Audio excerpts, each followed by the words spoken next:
And Daniel, can you kind of keep track of time a little bit, because Yeah. I can go on and on. So I'm just curious, so how many of you are, where are you guys coming from? Public policy, show of hands? Okay, and journalism? Okay, and social work? Okay, cool. And, oh, did I miss anyone? Wait, I'm sorry. PR, public relations. Oh, okay, that's right. I remember Daniel saying that. We got another PR too, yeah. Oh, okay, great. So anyways, I'm going to talk to you a little bit today about some California-specific data. I'm going to tell you where the data came from, how it is I ended up working with the data, and then I'm actually going to show you some recent research, which I don't think was actually, it was indirectly a part of the paper that I gave to Daniel for you guys to read this week. So it'll kind of hopefully be some new information. And what I'd love to say is that I have looked at these data for so long and presented so much of this that I often forget all of the jargon that has found its way into my presentation. So please jump in at any point with questions. I've decided to use slides because I'm actually going to be presenting some data, but obviously I want this to be a very informal discussion. So I always start off by acknowledging my colleagues up at UC Berkeley. This is actually state data. So when a call goes into the child welfare hotline, someone takes the call, they enter information. If that call or if the referral is investigated, more information gets entered. And historically, the data have really remained with state and county agencies and have not been widely given to researchers. So what was very unique is that more than a decade ago, Mark Courtney, who was at UC Berkeley at the time, established a relationship with the state where he basically said, listen guys, we can help each other out. We can take some of these data and configure them longitudinally and provide technical support, and we can also conduct some research. And so what's called the Child Welfare Performance Indicators Project was born, and that's continued under Barbara Needell's leadership. And so up at Berkeley, what happens is that 4 times a year we get what we call kind of a data dump. So we get information from the state's administrative child protection data system, and it's completely refreshed, and we configure that. So what that means when I say configure longitudinally is that if a child is, say, first reported for maltreatment in the year 2000, maybe that first call is screened out, there's no response from the child welfare system, but 2 years later, another call comes in. This time someone goes out and investigates, perhaps the child enters foster care. We're able to take those discrete records in that data system and configure them longitudinally so we can actually follow different children over time. And we have data going back to 1998. So when I arrived at Berkeley, and I went there, I'm actually a professor at USC now, but I did my PhD studies at Berkeley. And I went there very specifically because I'd been working as a frontline caseworker in New York City and had become very interested in child welfare services, child welfare system, and I had also become increasingly convinced that administrative data was a terrific way of researching this population and unfortunately underutilized. So I went to Berkeley specifically so I could work with these data. But what I found when I arrived was that there were a lot of questions I had concerning these children who I was able to look at in the child protection database that I couldn't answer.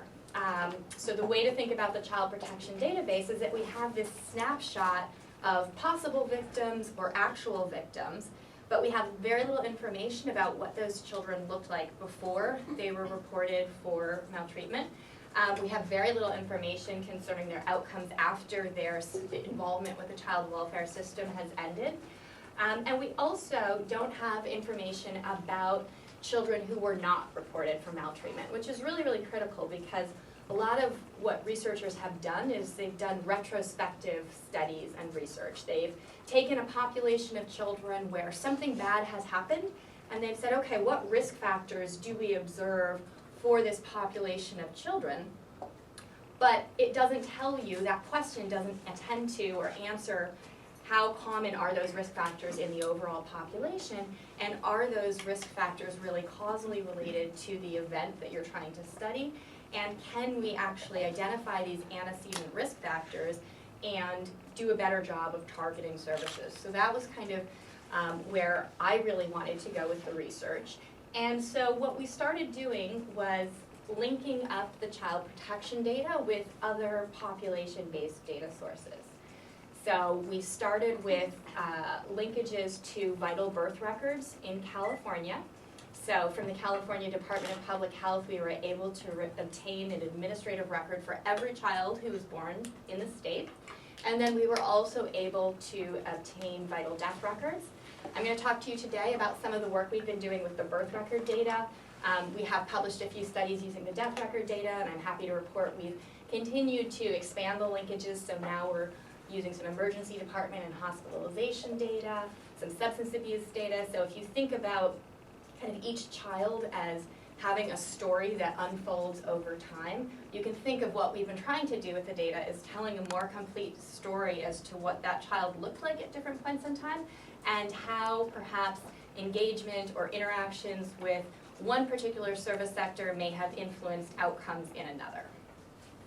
When I talk about data linkages, or record linkages, I think it's kind of pretty simple, which is you can imagine that we're trying to identify the same person in two different data systems. So for the purposes of this, we're looking to identify the blue person in file A and file B. And of course, if both of those records have something, a unique identifier, such as a social security number, then that would be pretty easy because we could just match on the social security number. But of course, I always joke that children don't come out of the womb with a social security number stamped on their heads, and in fact, there's not even a social security number on the birth record. So what we had to do was use what's called a probabilistic matching strategy. And what that allows you to do is to take non-unique personal identifiers and basically develop a probability score that the blue person in file A is in fact the blue person in file B, based on a combination of the attributes. So we looked at things such as first name, last name, date of birth, county of birth, and I'm not going to get into the technical details of it, but it's become increasingly sophisticated. So the good news is we have great software programs that have developed very complex algorithms for linking records, and that's what we were able to do. And so I talked at the beginning about birth and death records. One way to think about this is we, to date, and this is actually a little bit dated because we've now started linking some additional years of birth, but you can think about the birth records as kind of being our base population, and we linked the birth records with child protection records and death records, and what that allowed us to do is to kind of think about children as falling in one of four groups. You had children who were born, were not reported to CPS and never died, children who were born and were reported to CPS but did not die, children who were born, had no contact with CPS but still died, and this is all before the age of 5. And then you had this last group where we had children who both had CPS contact and subsequent to that CPS contact ended up dying. So our total kind of number for the birth population, we've been able to use this probabilistic strategy to link all birth records from 1999 through 2006, so it's about 4.3 million children. There are around 550,000 children born in California each year, and we've linked those to date with around 514,000 child protection records, and then we also have those death records in there. So now I'm going to get to the part that's more interesting than all of the linkages, which is the question of, so what have we done with these data? So one of the things that I was very interested in is whether we could identify risk factors that were present on the day of a child's birth to allow us to somewhat risk stratify the overall population into children who were more or less likely to later be reported for maltreatment. The idea being that we invest a whole lot in early intervention, home visiting services, etc., but we may not necessarily be targeting the highest risk children, or we may be targeting children who are not maybe at risk of some other adverse developmental outcome, but perhaps are not at risk of maltreatment. And so I was very curious whether we could use just some of the basic sociodemographic information to predict first a maltreatment referral and then also a substantiation or entry to foster care. I will say most of my research has really focused on that first decision point, that maltreatment referral. Increasingly, the literature is really highlighting that the substantiation decision is incredibly variable across individual workers, individual offices, across geography, and that actually it's the referral of maltreatment that's probably that early warning signal that we should be paying more attention to. So I've really kind of focused mainly on that referral decision.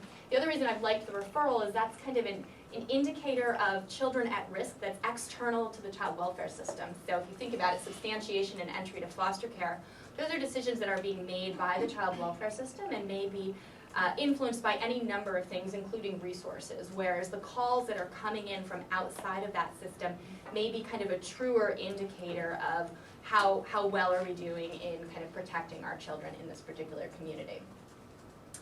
In terms of the variables we looked at, I've listed them all here. You know, I'm not going to get into kind of the details of all of them except to say that what's interesting is that of all these variables, the only variables that we could get with kind of a high degree of accuracy from the child protection data was the child's sex and maternal age and race, okay? So one of the things to remember about child protection or any administrative data system is that it was really developed for case management purposes. It was designed so that workers could track and manage their cases. It wasn't designed to capture all of this information about children and families that might be interesting to policymakers or researchers. And so that's one of the reasons that Linkage is such a powerful tool, is it allows us to take these discrete systems and gather a lot more information. The other reason that these variables are really critical is, remember, we have this information for all the children, not just those children who are reported for maltreatment. So earlier I mentioned the limitations of looking backwards and doing retrospective research. We could use this kind of entire cohort of children who were born, look at their risk factors, and then prospectively follow them to see which of these risk factors subsequently was tied to maltreatment. Okay. One of the other things that I wanted to mention that was really, well, actually, I'll wait until to get. And so, any questions about those variables? Yeah. What's the pregnancy termination? So we looked at whether or not the mom reported that she'd had a prior abortion or termination. It was interesting, not something you would necessarily think of as being a risk factor for maltreatment, but it was something where there had been a study in Florida where they'd also looked at birth records and it emerged as a risk factor. So we kind of threw into our original model all of those variables that had shown up at some point in the literature as possibly associated with maltreatment risk. Okay, so what did we find? One of the things we found was that 14% of children in any of the birth cohorts was reported to Child Protective Services by age 5. I think much higher than we kind of typically think when you would say how many children are reported to CPS. In California, it's less than 5% of all children in any given year. But one of the things that we can do with this longitudinal data is we can look and say, not was this child reported in 1 year, but over the course of the first 5 years, what was their exposure to maltreatment or possible maltreatment? What was their exposure to the child protection system? And we can see it's actually 14%. I would say that this is actually a lower bound estimate. We weren't able to match all children back to their birth record. We missed 16% of the records. Any idea why we might not have been able to match some of those, that 16%?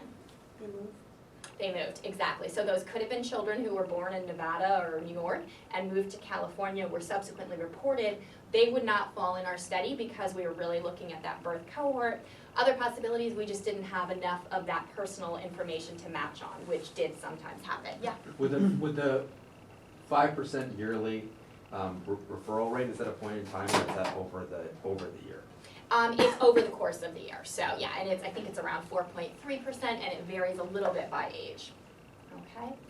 35% of the children that we looked at were actually reported during that first year of life, and we're going to talk a little bit more about that group.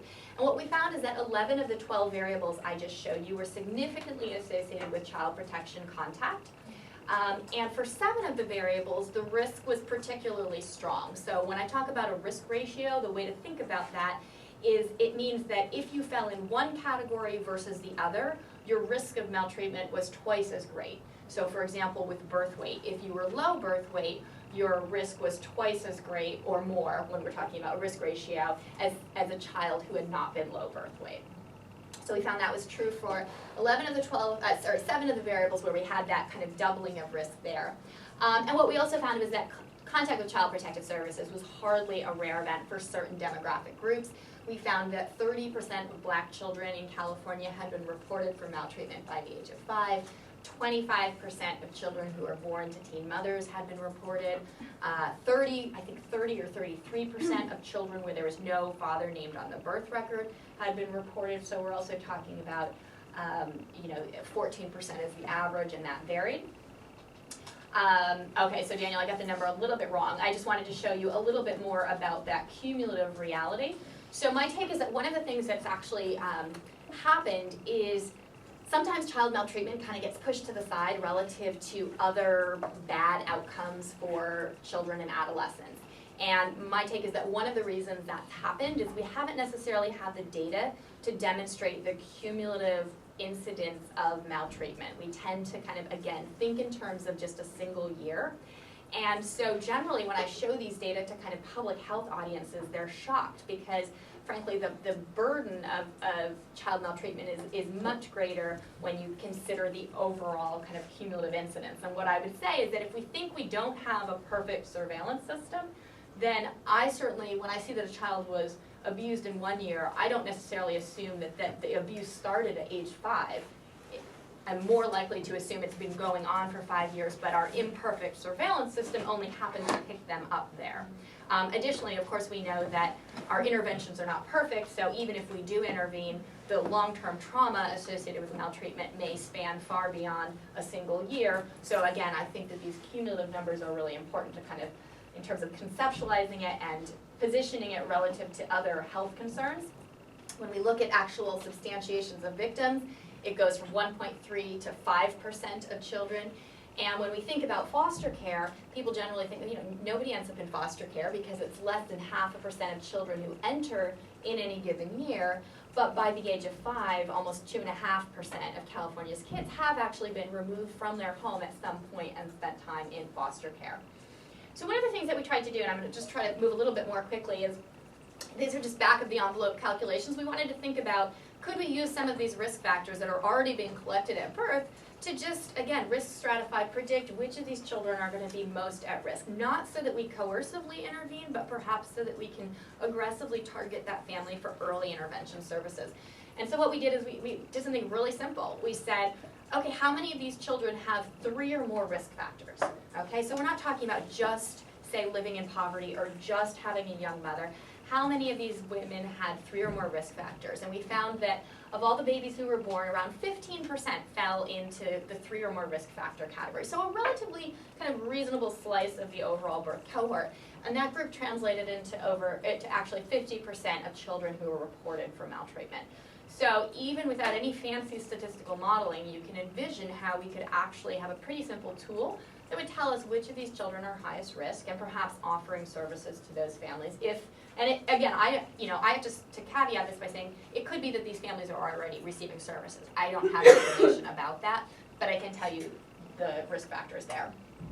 One slide here. One of the other things we found is that there was a very kind of graded effect associated with the number of risk factors. So in a lot of other health fields, we talk about kind of cumulative exposure to risk factors, and you can see here that having 0 or 1 risk factors present, not really going to translate into a high likelihood of being involved in the child welfare system. Once you get past 3, it really starts to spike. And so if you have a child who at birth is low risk in every modifiable risk factor, and to be clear, when I say modifiable, we didn't look at things like race, other kind of stable attributes. We looked at things such as low birth weight, where in theory, had we done a better job of making sure that prenatal care was accessed, et cetera, we might have not had that outcome. So high risk on every modifiable risk factor, 89% likelihood of being reported, low risk, 3%.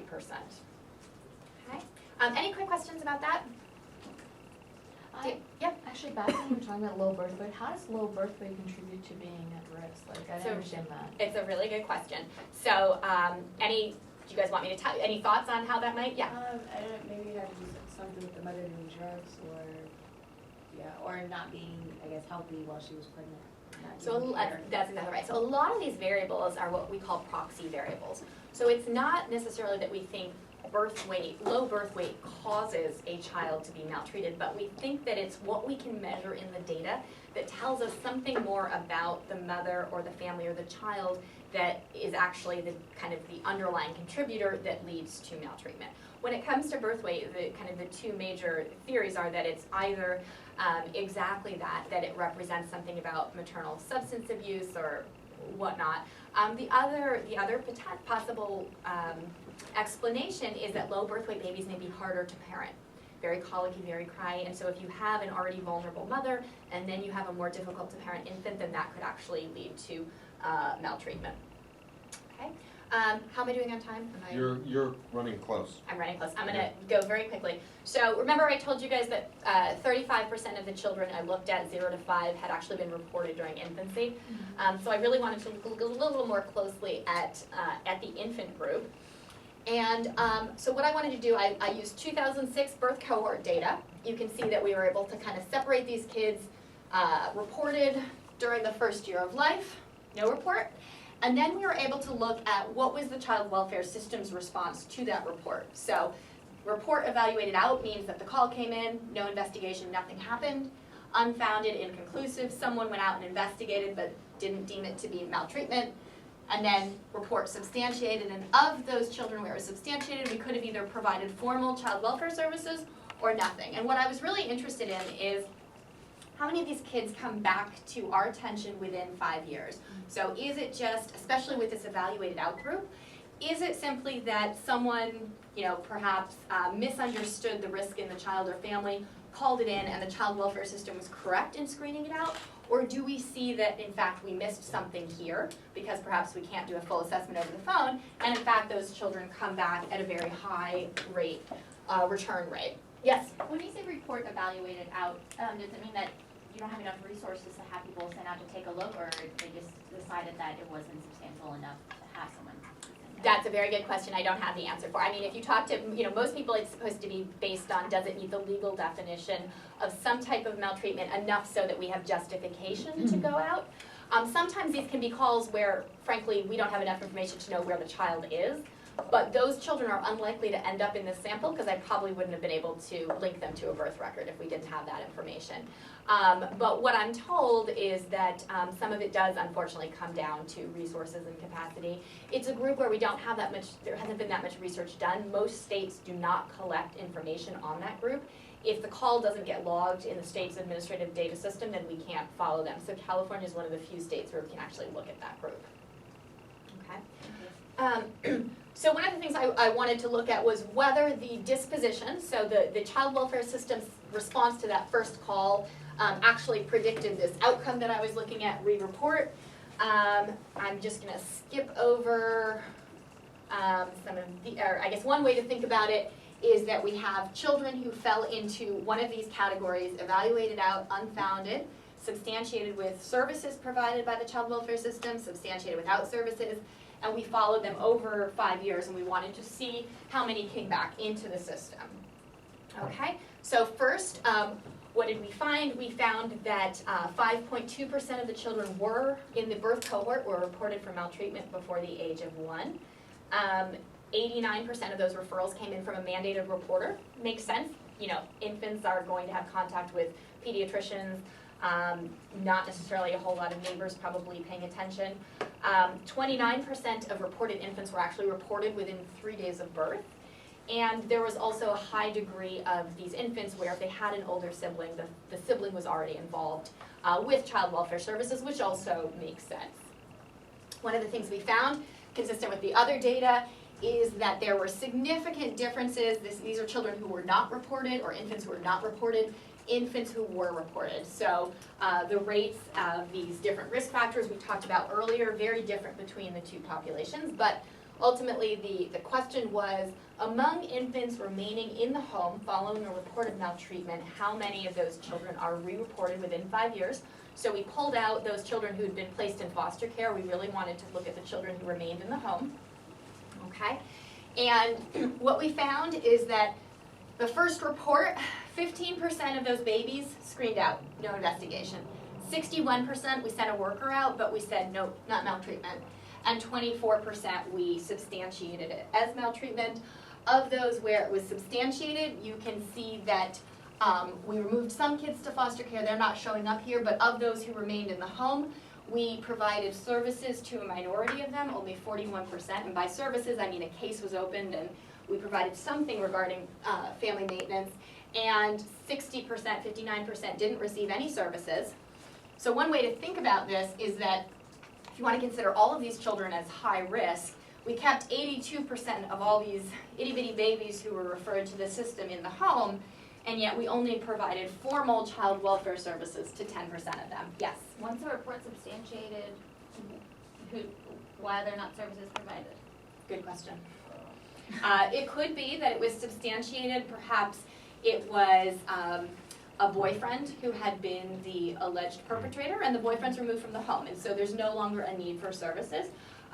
More commonly, I would say it comes down to a resource issue. I mean, Betsy, I don't know if you would agree with that, but we... They wouldn't even refer Typically, to they're families limited somewhere. resources. Well, so what this is not reflecting, this does not reflect families who may have been triaged to community-based resources, where a worker goes out and says, you know what, I really think that you don't necessarily have a substance abuse problem, but maybe you could use some support or maybe a parenting class, but it means the child welfare system's not paying for it, they're not mandating it, they're not supervising it, the case is closed, there's no monitoring, okay?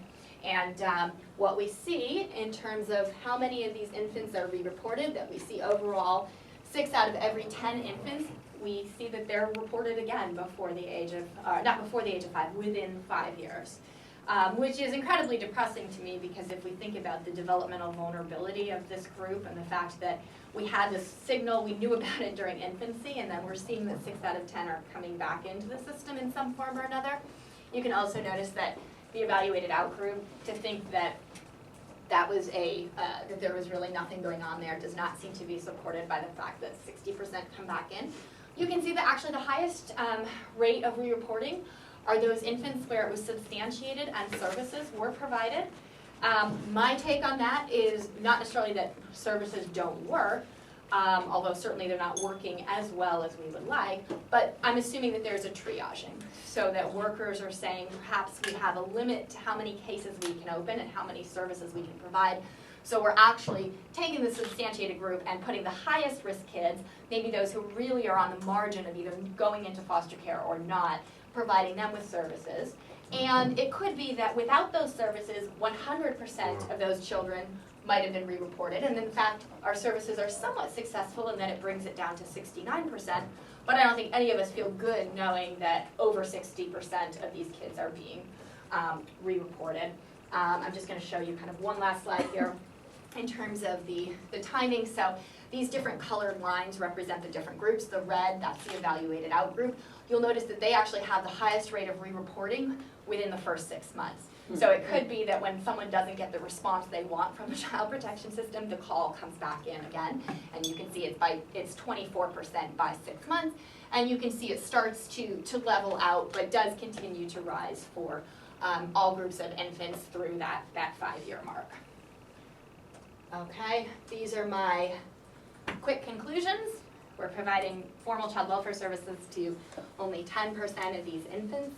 Not sure that we're really able to screen effectively over the phone, and again, I see this really as a story of missed opportunities. We're only talking about 5% of that overall birth cohort. The fact that we're not doing more to invest heavily in that child's well-being, I think we certainly pay for down the road. Any questions? I know I talk really fast. Maybe we save the questions for Perfect. afterwards, and I can, thanks a lot, Emily. I think that this pretty stark numbers you've got there, and I don't think that we saw that clearly until you started doing your research, so it's pretty amazing to have it. And I think, for Betsy, you've been talking this talk for a while, and I'm sure it must have been nice to have the data that Emily's come up with to help kind of support your arguments, and then also, of course, the NIS4 was a nice vindication of your theories. Betsy, I first met in 1998 over the phone. I was writing a story about the preference of LADCFS to place black children with black foster families. And Betsy taught me about the Multi-Ethnic Placement Act. At that time, she doesn't remember that conversation. She was telling me beyond that, I she remembered several conversations, they all sort of merged. they all kind of were convoluted. And then, you know, famously, I went to go visit her Art of Social Change class, wherein she's got 100 Harvard Law and Harvard Education students